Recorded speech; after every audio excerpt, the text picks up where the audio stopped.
جی viewers, میں ہوں سردار ملت۔ آج موسم بہت خوشگوار ہے۔ آل پاکستان بارشیں ہو رہی ہیں، یالہ باری بھی ہو رہی ہے، جو کہ ایک خوشگوار بات ہے، لیکن اوورآل موسم بہت خوشگوار ہے۔ تو میرا دل کر رہا تھا کہ آج آپ کو میں اپنے کھیتوں کی کچھ سیر کرا دوں۔ یہ آپ میری بیک سائڈ پہ دیکھ سکتے ہیں، یہ ہمارا مٹھے کا باغ ہے، ماشاءاللہ یہ بہت اچھا ہے۔ اور ادھر بیک سائڈ پہ یہ سارے گندم کے کھیت ہیں، اور پیچھے کچھ آپ کو نظر آ رہے ہیں وہ گھاس ہے۔ ساتھ ابھی میری بیک سائڈ پہ آپ دیکھ سکتے ہیں یہ بھی گندم، جو کہ بالکل پکنے کے قریب ہے اور تیار ہو چکی ہے۔ تو بڑی عجیب صورتحال بنی ہوئی ہے ہمارے ساتھ، کیا آپ ہر کسان کے ساتھ، کہ ایک طرف تو جو گرمی کی شدت آ رہی تھی، اور اپریل میں آپ جانتے ہیں کہ مارچ اپریل میں اچھی خاصی گرمی ہوتی ہے۔ مارچ آخر اینڈ ہونے کو جا رہا تھا، اینڈ تھا مارچ کا، اور اپریل آ رہا ہے۔ دوسری طرف یہ دیکھ سکتے ہیں باغ کے اندر میرا یہ کینولا، جو کوکنگ آئل آپ یوز کرتے ہیں اپنے گھروں میں، یہ کینولا کٹا ہوا پڑا ہے، جو کہ لاکھوں روپے کا ہے، اور تباہی کے دہانے پر اس وقت کسان ہیں پورے پنجاب کے، کہ بارش آتی ہے تو اس کے ساتھ ہوائیں چلتی ہیں۔ جیسے ہی ہوا چلتی ہے تو پھر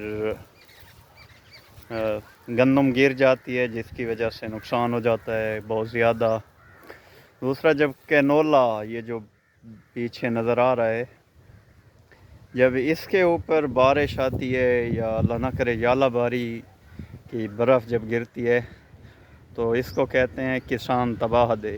اس کا پھر بچتے کچھ نہیں سوائے بس اللہ والی ہمارے پاس گلی ہے، اور ایز اے مسلم ہمارا یہ بلیو ہونا چاہیے، میں یتوکل علی اللہ فہو حسبہ۔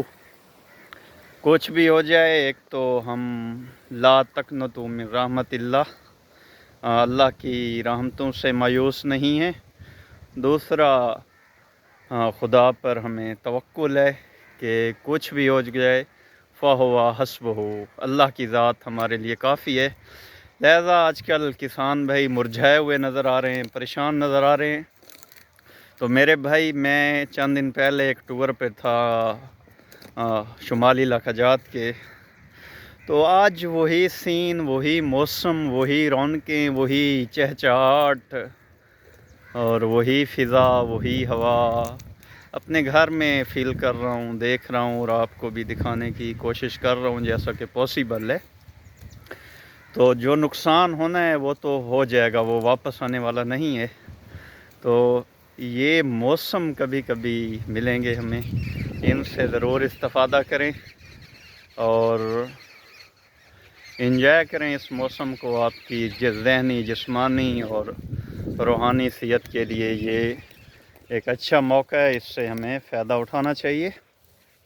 ایک اور بات میں اپنے کسان بھائیوں سے آج کرنا چاہتا ہوں، وہ یہ ہے کہ اگر آپ کے پاس 5 ایکڑ زمین ہے، زرعی زمین ہے، تو اس کے اوپر کبھی بھی ایک فصل ایک موسم میں کاشت نہ کریں۔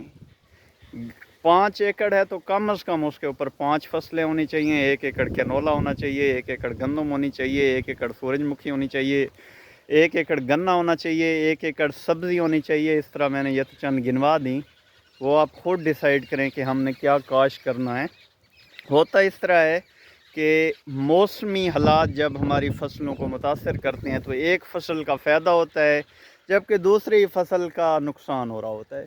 ابھی بارشیں آ رہی ہیں تو اس میں ہماری گندم کا نقصان ہو رہا ہے، کینولے کا نقصان ہو رہا ہے۔ تو اس کے برعکس ہمارے گنے کے کھیت بارشوں کو ہماری طرح انجوائے کر رہے ہیں، گنے میں بہار آ رہی ہے ان بارشوں سے۔ تو میں آپ سے یہی التماس کرتا ہوں، اگر آپ کے پاس 5 کنال زمین ہے تو اس میں بھی ایک فصل یار گنا ایک ایسی فصل ہے جو گر جائے پھر بھی پروفٹ دے جاتا ہے، سیدھا کھڑا ہو تو پھر زیادہ بچت دے جاتا ہے. جتنی اس میں کھاد ڈالیں گے وہ کہیں نہیں جاتی، وہ بچ جاتی ہے، آپ کو مل جاتی ہے. موسمی حالات اس کو زیادہ متاثر نہیں کرتے. تو ضرور آپ کچھ نہ کچھ، ایک تو گنا کاشت کریں، وہ پر ایئر آپ کو کچھ نہ کچھ انکم آتی رہے گی تو اس سے بہتر ہو جائیں گے آپ. باقی کبھی بھی ایک فصل نہ کاشت کریں، اس صورت میں آپ کو بہت زیادہ نقصان اٹھانا پڑ سکتا ہے. مختلف اجناس کاشت کریں، ایک موسم میں تھوڑی تھوڑی کر کے 2 کنال بھی کاشت کریں تو 1 ایکڑ زمین ہے تو 2 کنال کے اوپر 4 فصلیں کاشت کریں، وہ آپ کو پروفٹ دے گا. اس کے ساتھ ہی میری دعا ہے کہ کسان سلامت رہیں، پاکستان سلامت رہے. آپ آباد ہیں تو پاکستان آباد ہے. آج میں کچھ کاروباری حضرات کو ملا ہوں، سب پریشان تھے. بھئی آپ کیوں پریشان ہیں؟ آپ تو بزنس مین ہیں. کہا کہ پاکستان کی اکانومی کسانوں کے ساتھ رن کرتی ہے، پاکستان کا بزنس آزاد نہیں ہے، وہ کسانوں کے اوپر انڈیپینڈنٹ ہے. اور اگر کسان جب نقصان اٹھاتے ہیں تو پھر ہمارے پورے پاکستان کا جو بزنس ہے وہ ختم ہونے لگتا ہے. اس وجہ سے کاروباری حضرات بھی پریشان تھے کہ کسانوں کا بہت زیادہ نقصان ہو رہا ہے. اسی کے ساتھ مجھے اجازت دیجیے، دعاؤں میں یاد رکھیے گا. اللہ حافظ.